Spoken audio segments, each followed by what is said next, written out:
Hello, alright, good morning. So I've just said goodbye to everyone else basically who's left. All the crew is currently in reception. I think they're leaving soon as well. My cabin does not look like a cabin of someone who's about to leave. I really need to get on this. I've got about 1 hour. I don't know if I said that already. The biggest problem is my bed. I need to have a go at that. But then I've also got a couple of things here, and I wanted to show you the things I'm getting rid of, because I feel like I need to justify it. Oh, and I want to brush my teeth and then put that away. So first of all, we've got this lotion. I got this, I think, for Christmas 2 years ago, and it's almost run out anyway, and it's 2 years old. Next, this hand cream, which I got for my birthday, I think back in 2018, so that's over 5 years old. I very rarely use, and I think it's just past its expiry date. Next, this lipstick, which I think I also got in 2018, and that's it to its fullest, so it's basically run out as well. Next, this eyeshadow palette. There's still a little bit in here, but it's from, I think, 2016, so definitely. And even then, when I got it, it was already my mum's, so definitely time to go. Next, my perfume, which is basically empty anyway, and also from 2019. It was really nice. I'm glad I've had it all these years, but I don't need to take it back. And last but not least, this is the only one I'm a bit unsure about, but it is, I think, 3 years old from Christmas as well. It's this Lush Fairy Dust. And I really like it, and there is still like a fair amount in there, but it is just really old, and I'm a little bit worried about putting it on my face. It was made the 23rd of November 2020 is what it tells me on that label. So yeah, it's been a while. So the problem is I want to keep charging my devices until the last possible moment, but I am gonna try and clear everything else off my bed at least so I can strip the bed. I don't know what I'm meant to be doing with the stuff. I'll see if I can still bring it to the laundry room, but I don't know. And I'll try and get as much of my stuff ready to go so that it doesn't look like an absolute mess. It's really warm in here. All right, well, I will see you all later. Goodbye. That's it. I've got my backpack on already. Time to go.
been probably my worst day of travel ever, but I've just laughed my way through it. Sorry, the camera's really shaky because I'm really shaky. I'm exhausted. I've just walked a lot and I need to go get some food and whatever. But long story short, I will be talking more maybe after I've had some food, but I've been put up in a hotel for the night by KLM and it's quite snazzy. It's the Courtyard by Marriott, I think it's called. This is the door behind me. I had to laugh. They've given me room 202, which was my cabin on the ship for most of the season. And I'm just gonna flip the camera and show you quickly around. I haven't even checked the bathroom out yet, but the room itself looks nice. The bed looks really comfortable, which is what I need. So this is the room. There's the bed, and yeah, it just looks nice. There's a little TV. Welcome to your room. Interesting. Don't really know what that's for, but it's cool. Ooh, little coffee station. I wonder if I'm allowed to just have coffee. Cupboards, which I won't need. A view, which is just beautiful. Really the same, equal to the one I had in Budapest. Oh, I've got some water. I've got water actually.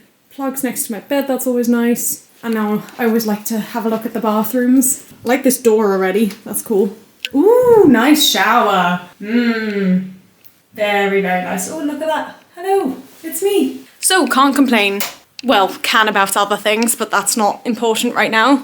Oh, I can't wait to lie down on this bed tonight. I'm gonna sleep very well. It's not even that late. I think it's about 9 o'clock. I'm gonna go get some food now and then probably shower and just unwind, charge some of my devices. Oh, by the way, I'm in London, just in case you didn't know. But London was never my end goal, so well, that's not true, but not for this trip. So I've still got one more flight to get, and I'm gonna be getting that at 8:50 in the morning tomorrow. And I was considering just calling my grandma before because it was a whole faff trying to get this organised. But she's quite far from this airport and I don't really fancy travelling there and back with my case. And at that time, and I'm going to need to bring a case with me anyway to Ireland. So it's not even like I could dump my stuff. I'd leave some of my stuff at hers, but it wouldn't be worth it for me because it would be a very, very early start tomorrow. Whereas here I'm 5 minutes down the road. Oh, I didn't check the time. I tried to time myself so I would know for tomorrow morning how long it was going to take me. But it's now been 15 minutes since I checked the time, so it really won't be very long. So let me read out the menu for tonight.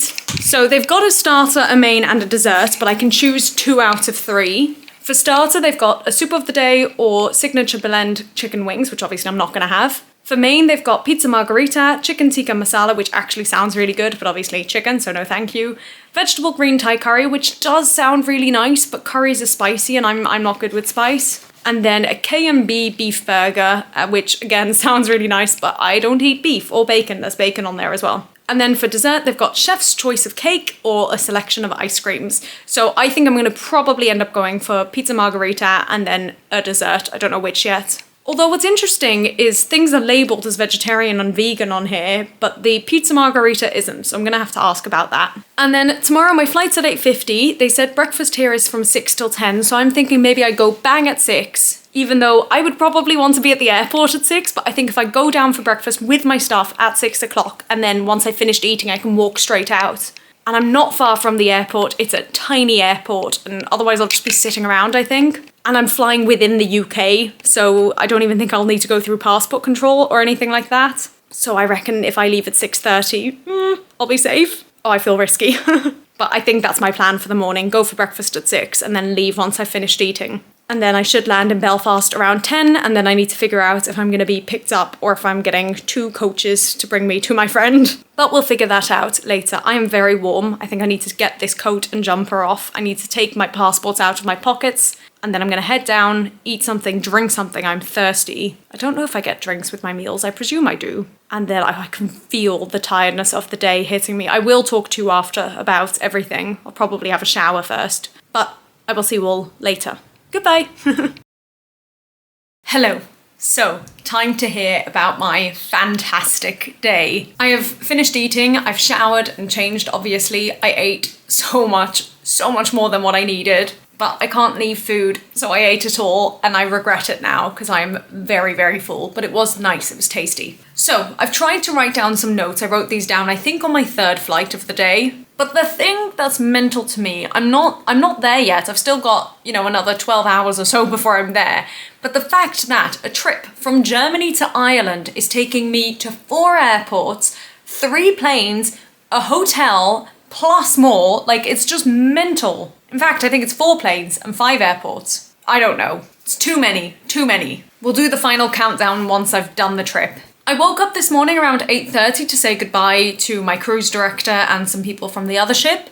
So I was up around 8:30, said goodbye to them, and then around, I want to say 10:15, 10:30ish, I went to the airport. Now, I had checked in online, but when I checked in online, it gave me a notification to say that I couldn't get my boarding passes and I would still have to go to a check-in desk, which for me didn't really matter because I had to drop off my bag anyway, so it wasn't a big deal. But I went and I got to the airport really early. My flight was at 2:20 and I got to the airport, I think before 11. I have a feeling it was around 10:50. So obviously that wasn't a queue. And I was the only one there. I handed over my passport and showed the thing from my flight details, and they gave me boarding passes, which was good. And they said, we're checking your bag through to the end destination. And I was like, brilliant. So then I went to the security line, and this was incredibly frustrating. I flew from Frankfurt Airport, Terminal 2. Now, I've spent the whole season going to Frankfurt Airport, especially Terminal 2, because that's where all the TUI flights come in. And I have seen that where the arrivals are, there is also a security area, and that's for departures.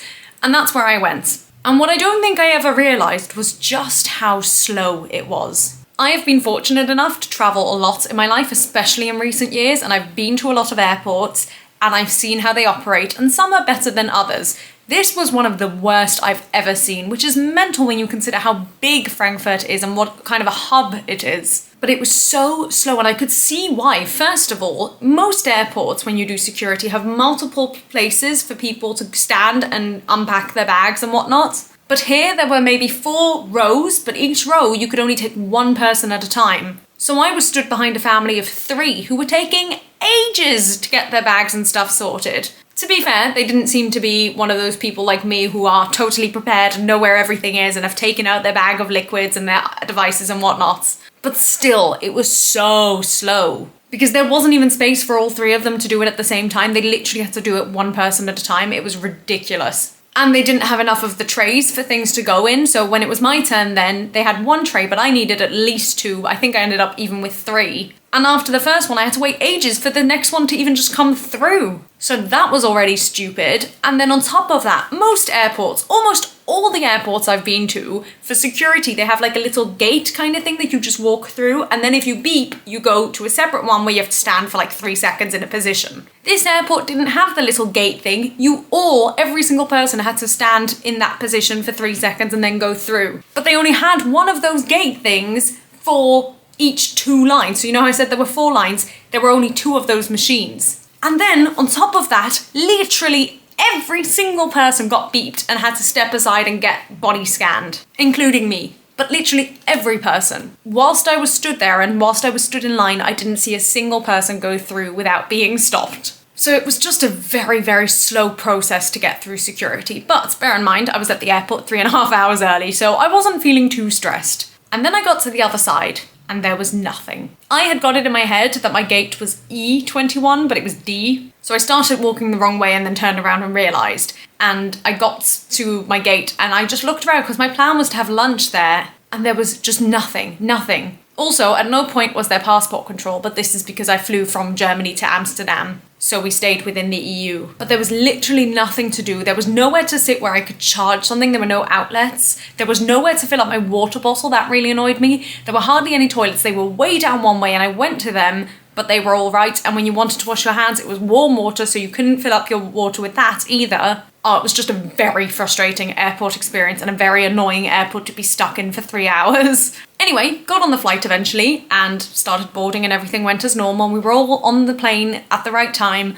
And as we sat down, they said, we are ready to go, except air traffic control has problems, so we're going to be delayed 40 minutes. Now, originally, I had a 45 minutes transfer time to get from one plane to the next plane, which would take me to Belfast. That didn't happen, obviously, and I knew that. As soon as I sat down and they said 40 minutes, I was like, not happening. In fact, even when I got the tickets and I saw I had 45 minutes to change over in Schiphol, I was a bit worried. So we did leave about 40 minutes late and we did land about 40 minutes late, which meant I did miss my connecting flight only by a little bit. I think we landed at 4:20, which was the time I was meant to leave. But I have to say the crew on that flight were excellent. excellent and said, we are aware a lot of you have connecting flights. We are going to inform you once we have a bit more information, once we're further up in the air. And they did. Around 10-15 minutes before landing, they listed out, there were about 10 flights that people missed their connections, including me. And then there were about 5 or so that people would have to rush to make it, but they would make it.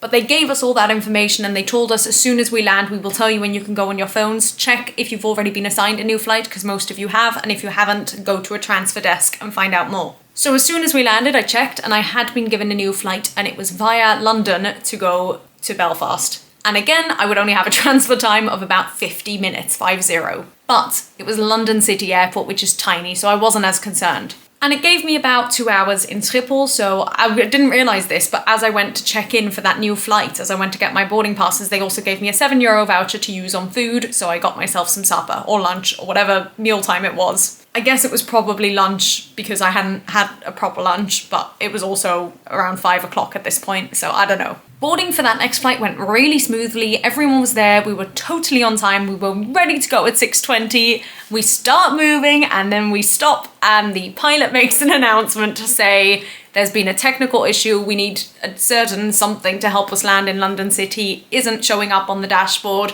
we cannot leave yet, we've called the engineer. And I was like, you've got to be kidding me. I have to say, I really cannot stress this enough. It was both KLM flights and the crew and the pilots were so good and so understanding and so good about communicating things with us. And especially on that second flight, the captain actually came down the aisle and spoke to everyone and said, do you have any other questions? Is everyone okay? And whatnot. So I just really appreciated that. And on the first flight, they handed out tea and coffee while we were waiting for the 40-minute delay, so that was nice of them.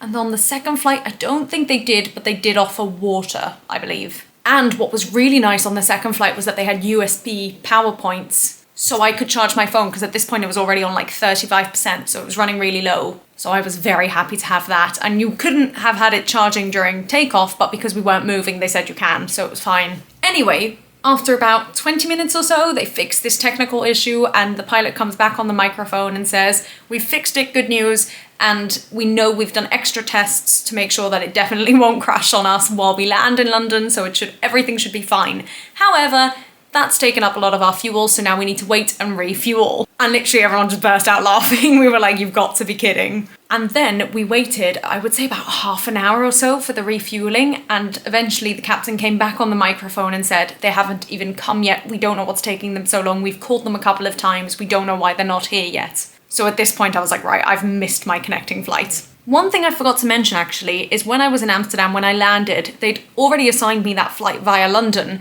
but they did give me the option of flying tomorrow at the same time, so leaving at 4:20. And I was somewhat tempted to take it and to just stay with my grandparents, because it would have been a direct flight, it would have been nice to see my grandparents for a night, but I was like, I don't really want to get to Belfast so late. Not that it would be late, but it would be 24 hours later than I was meant to, and I just didn't really want that. So I decided to stick with the flight via London, and I don't know if I regret that or not, but either way, I'm here now. Anyway, finally we leave, and by this point we were definitely not going to make our connecting flight, but we land in London, and it was very confusing, London City Airport, because there was nowhere indicated where you should go for transfers. It wasn't hinted anywhere, it wasn't signposted anywhere. And I just decided to walk in the direction of passports because I didn't know where else to go. And I just asked the woman at passport control and she said, no, you have to go through first, go all the way out and then go back in. And I suppose that does make sense because London City Airport only does within the UK flights, but it wasn't labelled at all. And there was no one to ask about this flight because on my app, so last time on the first flight that I missed, it immediately popped up with something to say, you've missed your connecting flight, here is the offer we've got, or if you want to move it to this one, you can as well. But when I landed, it still told me that I had time to make my flights, even though I didn't. We landed at around, I think, 7:25, and the flight left at 7:15. But it still said I had about half an hour to make the connection, and I was like, this is wrong. So anyway, I went through, and then it was really frustrating. I got through everything. This is the point at which KLM did disappoint me a little bit. When you go out, obviously, it's a tiny, tiny airport, and as I say, it is mostly, well, it's only UK flights, which doesn't make sense because it flew to Amsterdam, so it does also fly internationally. I don't know. But you get there, and there's no one really to talk to. There's a BA service desk, there's another service desk, and then there's like the check-in desks for BA, and that's it. So I first, I think, went to the BA desk and I said, look, I don't really know who to go to, because my next flight was actually a BA flight. It was booked by KLM, but it was a BA flight. So I went to them first and they said, no, you need to go to this other desk. So I went to the other desk. No, I went to the check-in desk first and just asked someone there, and they pointed me to the BA desk, who then pointed me to the other desk. And there was a woman who didn't really know what to suggest. She said, go back to the BA desk. And I was like, I've just come from the BA desk. And then she said, well, you have to contact KLM directly. And I did understand that, because I know that, well, they explained to me that they weren't from KLM. They were just representatives there for the airport. I don't know. I don't really understand. But I totally knew what she was saying, because I've been in that position with TUI before, where I'm not able to change things about TUI and you do need to contact TUI directly about certain things. So I did get it, but it was very, very frustrating because I could not get through to anyone on TUI. The only way I could get through was by WhatsApp, which I think is stupid anyway. And when I tried to WhatsApp them, it came up with like a robot kind of chatbot type thing, who was just not working for me at all. Didn't understand what I was asking, would repeat answers, or would say, I don't understand you, I'm sorry. And it was just incredibly frustrating. Or would say, yes, we can see you've missed your flight, but we've rebooked it, because they thought I was talking about the earlier flight. So that was incredibly annoying. But by this point, there were about 6 of us who were all from Frankfurt all the way through to Belfast, who had missed this last stretch and who'd already been moved around. And the woman who I'd been talking to at some point had left, and there was a man there instead. And he was super helpful, really calling KLM, I think, and making sure that we would get whatever we needed, and that we'd get booked on the next possible flight, which is tomorrow at 9 o'clock. And it took a very long time. I can't tell you how long we were standing there waiting to find out some more answers. But I was very, very grateful for that man. And there was another man actually who ended up helping as well to book us the hotel and to make sure that we would get our cases, because some of us had walked through without our cases. Getting our cases also took a long time, but anyway, we got everything sorted in the end. Those 2 gentlemen were unbelievably helpful, and they really organised everything for us. So I'm in the hotel now, and I'm booked on a flight at 10 to 9 tomorrow morning. And I will be leaving here, as I said earlier, hopefully around 6:30. I will have breakfast at 6 and then leave. In theory, everything should be simple enough tomorrow. I should be landing in Belfast just after 10 and hopefully be at my friend's before lunchtime, I'm hoping. But this has undoubtedly been the worst flight experience I've ever had. Coming into London City was nice though. I've never done that before, and you were basically like touching the skyscrapers. It was incredible. But oh my goodness, it was one of the scariest landings I've ever done. I don't know if you can see the bumpiness in the video that I filmed, but it was so bumpy. And I'm totally fine with turbulence. As I say, luckily I've travelled a lot, and I've always quite not liked turbulence, because I know it's not good, but I've quite enjoyed it. No, I don't know what the right word is. Like, it feels a bit like I'm being rocked to sleep or whatever. I like it. I don't know, like is maybe the wrong word, but I definitely don't get affected negatively by it. But this wasn't like turbulence. This was like the actual aircraft was just shaking constantly, and it was literally like the kind of thing you see in movies or whatever when an airplane is about to crash. I can't speak anymore, it's late.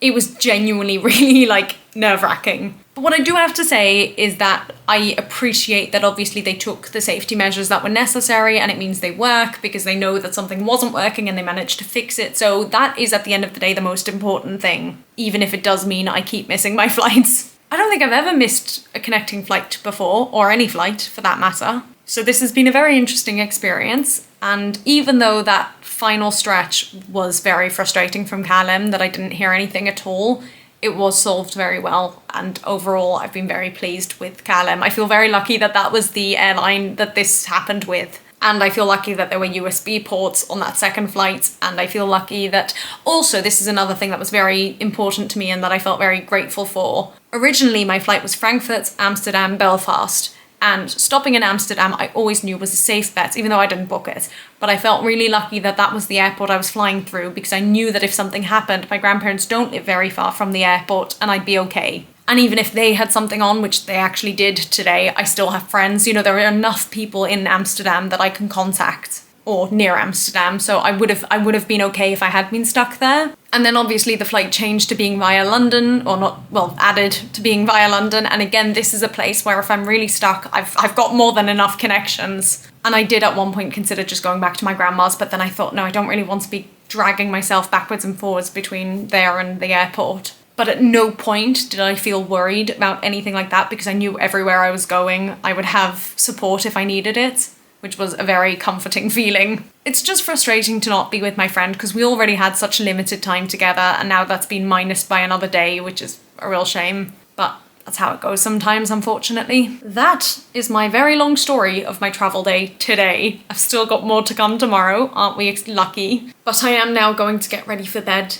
I'm ready to sleep. And I will see you all at some point tomorrow. Yay! Wish me luck!